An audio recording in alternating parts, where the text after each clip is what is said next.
കുറച്ച് ദിവസങ്ങൾക്ക് മുമ്പ് നോക്കിക്കഴിഞ്ഞാൽ കുഞ്ഞാറ്റയുണ്ടെങ്കിൽ ഒരു വീഡിയോ ഇട്ടിട്ടുണ്ടായിരുന്നു. അതിനകത്തുണ്ടെങ്കിൽ പൊന്നൂസിനെ കുറിച്ചും അതോടെ തന്നെ അമലിനെ കുറിച്ചും ഉണ്ടെങ്കിൽ കുറച്ച് കാര്യങ്ങളൊക്കെ പറയുന്നുണ്ട്.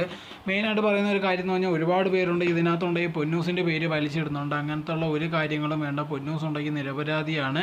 അതല്ലാതെ നിങ്ങൾ വിചാരിക്കുന്ന പോലെ ഇതിലൊരു പങ്കും ഇല്ല. ഇതാണ് അമലുമായിട്ട് ബന്ധമുള്ള ആളെയൊക്കെ എനിക്കറിയാം. ആ പെൺകുട്ടികൾ തന്നെ എനിക്കുണ്ടെങ്കിൽ മെസ്സേജ് അയച്ചിട്ടുണ്ടായിരുന്നു ഇതാ സംഭവം എന്ന് പറഞ്ഞ്. ഒരുപാട് പേരുണ്ട് ഇതേ കണക്ക് അതിനകത്ത് പൊന്നൂസും ഉണ്ട്. പൊന്നൂസ് കാരണമാണ് അങ്ങനെ സംഭവിച്ചെന്നുള്ള രീതിയിലൊക്കെ പറയുന്നുണ്ടെന്നായിരുന്നു ഒരുപാട് പേര് പറയുന്നുണ്ടായിരുന്നു. പക്ഷേ അങ്ങനത്തുള്ള ഒരു കാര്യങ്ങളും ഇല്ല. പൊന്നൂസിനെ എനിക്കറിയാം. ഇതുണ്ടെങ്കിൽ അമൽ ചുമ്മാ ആൾക്കാർ മുമ്പ് വീം പഠിക്കാൻ വേണ്ടി ഇത് കണക്ക് പൊന്നൂസിൻ്റെ പേര് വലിച്ചിട്ടതാണ്. അതല്ലാതെ വേറെ ഒന്നുമില്ല. എനിക്കുണ്ടെങ്കിൽ എൻ്റെ നല്ലൊരു കൂട്ടുകാരി തന്നെയാണ് പൊന്നൂസ്. അവളെ പറ്റിയുള്ള എല്ലാ കാര്യങ്ങളും അറിയാതെ എനിക്ക് വീം പഠിച്ചതിൻ്റെ കൂട്ടത്തിൽ അവളുടെ പേര് വന്നു പോയി. അത് കാരണം അവളുടെ കുടുംബം ഭയങ്കരമായിട്ട് സഹിക്കേണ്ടി വന്നു എന്നുള്ള രീതിയിലായിരുന്നു കുഞ്ഞാറ്റ പറഞ്ഞിട്ടുണ്ടായിരുന്നത്.